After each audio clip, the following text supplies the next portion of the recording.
ఎవరామే జాగృతి ఏంది? ఏ జాగృతి?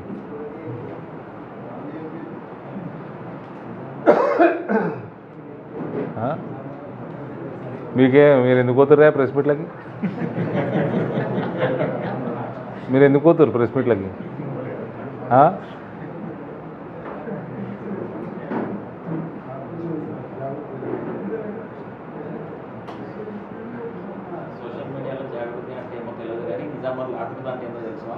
నిజామాబాద్లో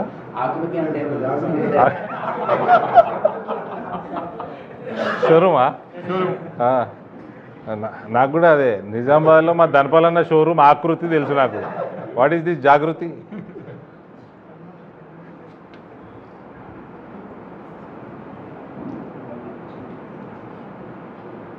ప్రకృతి వైపరీత్యం.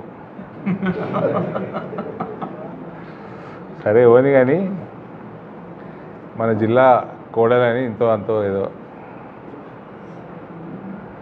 దురదృష్టమో అదృష్టమో ఏదో యాత్ర చేపడుతున్నట మేడం.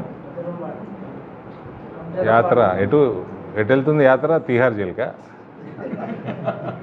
ఢిల్లీ దిక్కా? ఇట్లా మన పురాణాలు ఉంటుంది కదా, ఇట్లా ఉత్తరానికి నడుచుకుంటూ పో అని. మేడంకి నేను మనస్ఫూర్తిగా ఏదో రోజు మీ కోరిక నెరవేరుతుంది, నడుచుకుంటూ పోతూ ఉండి ఒక 3-4 కాంతి సంవత్సరాలు నడిచినాక ఒకరోజు మీ కోరిక నెరవేరుతుంది. నడుస్తూ ఉండండి. ఇటనే డిస్కస్ చేస్తున్నారు టీఆర్ఎస్ మాజీ ఎమ్మెల్యేతోటి, మన జిల్లా మాజీ ఎమ్మెల్యేతోటి. క్యా హై భాయ్ మేడం కుచ్ కర్రే కతే అని ఒక టాపిక్ ఎత్తిర్రు. ఎత్తితే ఎమ్మెల్యే అన్నాడట,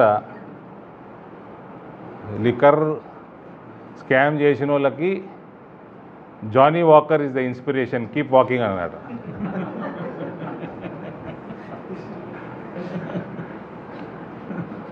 సో నాకు కూడా నమ్మకం ఉంది, ఆవిడ ఏమి సాధించాలనుకుంటున్నారో తప్పకుండా ఒక 4 కాంతి సంవత్సరాలు నడిచినాక సాధిస్తుందని నమ్మకం ఉంది. కాంతి సంవత్సరాలు అంటే తెలుసు కదా, లైట్ ఇయర్స్.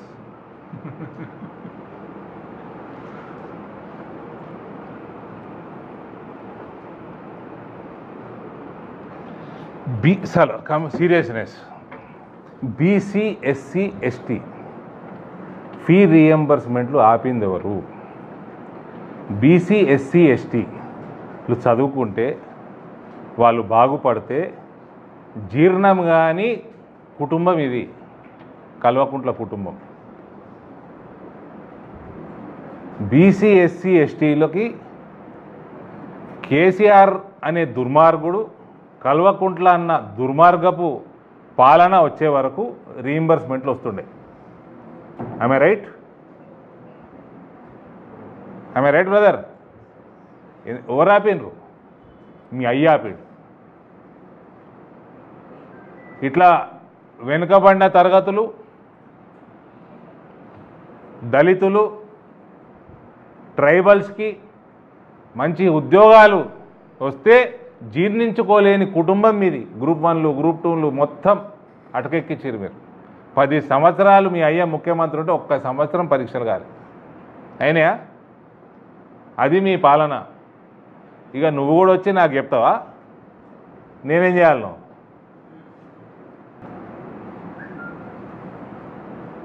మీ అయ్య ముక్కు విండిపోయి బీసీ ఎస్సీ ఎస్టీల చదువుని కూడా ఒక జనరేషన్ మొత్తం అణిగిదొక్కిందెవరు, అనగదొక్కిందెవరు? మళ్ళీ లేవకుండా, అంతకుముందు చదువుకున్న వాళ్ళు పరీక్షలు పెట్టకుండా, నోటిఫికేషన్లు ఇవ్వకుండా,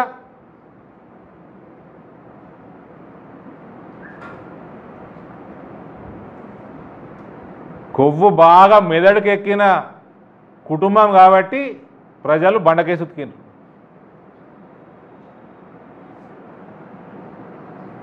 నడువండి, ఫ్యాట్ కరుగుతుంది. Total under the direction of Revanth Reddy. ఏమి నోరు జారింది, పచ్చకామాలు ఉన్న వాళ్ళకంతా పచ్చ కనబడతాట ప్రపంచం. నువ్వు చేసిన అవినీతి అందరు చేస్తారు అనుకోకు. ఇవాళ మాధవ్ నగర్ ఫ్లైఓవర్కి మీ partner, who is our partner, business partner, the chief minister of Telangana, ఇస్తలేడు పైసలు. నీ భయానికి కాంట్రాక్టర్లు వారిపోయినరు. నీ చరిత్రని దిక్కుమాల చరిత్ర ప్రజల ముందర పెట్టిన కాబట్టే నీ గతి అట్లా పట్టింది, తిహార్ జైలు గతి.